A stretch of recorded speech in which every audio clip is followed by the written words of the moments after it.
Think royalty means elegance, beauty and spotless hygiene? Think again. Today we uncover the jaw-dropping hygiene secrets of history's most powerful monarchs, from perfumed wigs hiding lice to public baths that were dirtier than you can imagine. This is History Tales. The perfumed cover-up. In the glittering halls of Versailles, King Louis XIV reigned with grandeur. But he hated bathing. Water, he believed, was dangerous for the skin. So instead, he and his court masked their stench with layers of perfume. Wigs soaked in scented oils were worn not just for fashion, but to hide lice infestations. Doctors of the time advised wiping with linen cloths and only bathing with wine or milk. Yes, wine baths, for royalty only. While peasants struggled with muddy water, nobles bathed in beverages. The bathing ban. In the Middle Ages, bathing was considered sinful in parts of Europe. The church preached that nudity led to immorality. Public bathhouses became linked with scandal and disease. Slowly they were shut down. Royalty believed that water opened the pores and let in the plague.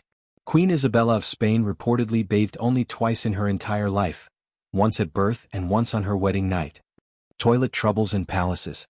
Palaces like Versailles had hundreds of rooms, but no proper toilets. Instead, nobles relieved themselves in chamber pots, which were emptied into palace corners or thrown out of windows.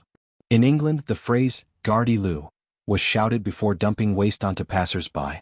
Even Queen Elizabeth I had to use a portable commode hidden behind curtains. To mask the smell, nobles carried pomander balls filled with spices or oranges stuffed with cloves. The makeup that killed. Looking pale was considered noble. But the cost of beauty? Deadly. In Tudor England, women used ceruse, a white paint made from lead to lighten their skin. It caused sores, hair loss, and eventually death. Queen Elizabeth I was never seen without her lead makeup. As it ate away at her skin, she used more layers to cover the damage. To get big, sparkling eyes, women dropped belladonna, a poisonous plant, into their eyes, risking blindness. The name literally means beautiful lady, but beauty came at a steep price. Bathing like an empress.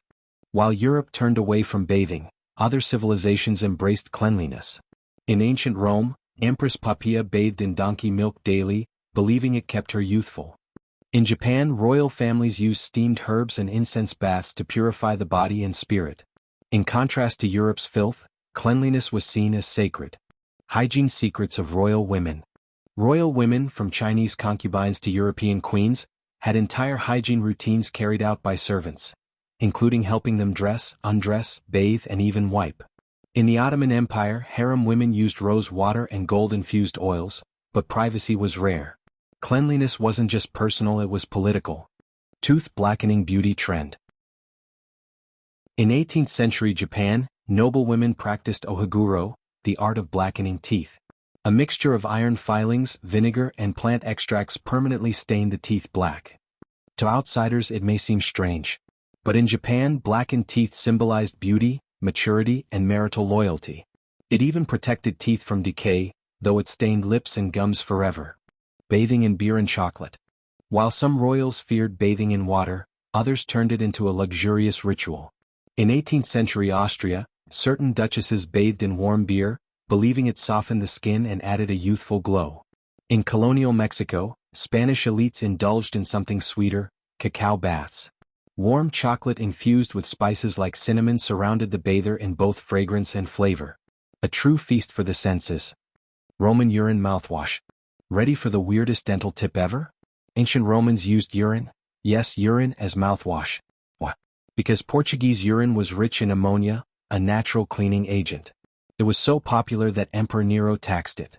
So next time you complain about toothpaste flavor, be grateful. Ancient Egyptian dentistry.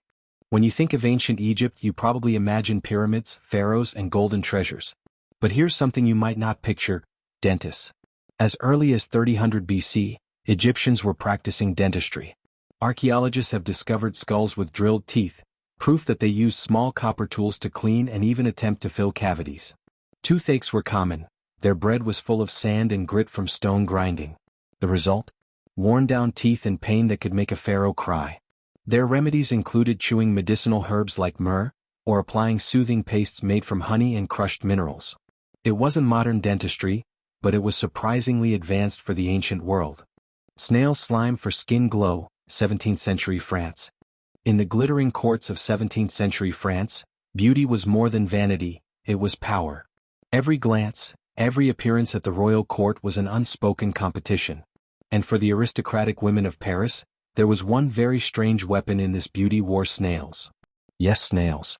Not as a delicacy on the dinner plate but as a skincare treatment. These women believed the slimy trail left behind could smooth wrinkles, fade blemishes, and give their skin an otherworldly glow. Snail mucin, as we call it today, is actually rich in natural compounds like glycolic acid and elastin. The French nobles didn't know the science, but they knew the results and they swore by it. In fact, snail facials became a fashionable gathering ritual. Maids were sent to gardens at dawn to collect the freshest, most active snails, often fed on fragrant herbs to make the treatment more luxurious. Of course, not everyone found the idea appealing. Visitors from England often described the practice with a mix of horror and fascination. But for French high society, beauty came before squeamishness. Today, snail extract is a luxury skincare ingredient, praised by beauty experts worldwide. But remember, the trend was sliming its way across the salons of Paris centuries before Instagram made it glamorous. Urine hair dye. In Renaissance Italy, beauty wasn't just admired, it was engineered. Every detail, from the fabric of a gown to the shade of your hair, spoke of status and style. And for the noble women of Venice and Florence, nothing was more desirable than golden blonde locks. But bleach didn't exist, at least not as we know it today. So what was their secret? Brace yourself, it wasn't lavender oil or rose water, it was urine. Specifically, aged human urine mixed with saffron. They believed this unusual potion, when applied to the hair and activated by the sun, would lighten it to the coveted Venetian blonde. Women would sit for hours under wide-brimmed hats with the crown cut out, letting sunlight bake the mixture into their hair. The practice wasn't just about fashion, it was a symbol of refinement, youth, and allure. In an era obsessed with appearances, this strange beauty ritual became a normal part of high society. Today the idea might make us squirm, but in Renaissance Italy, beauty truly came at any cost. And sometimes, the price was stranger than you could ever imagine. Earwax as lip balm in medieval Europe. Medieval beauty secrets were, well, not for the faint of heart. You've heard of rosewater, beeswax, and herbal oils. But have you heard of earwax? Oh yes, the kind you're thinking of. According to certain medieval remedy books, earwax was the ultimate cure for dry, cracked lips. Forget lip balm, they swore by nature's personal moisturizer. It didn't stop there, they believed it could heal skin wounds and keep infections away. In a time without chapstick, you used whatever you had literally at hand or in ear.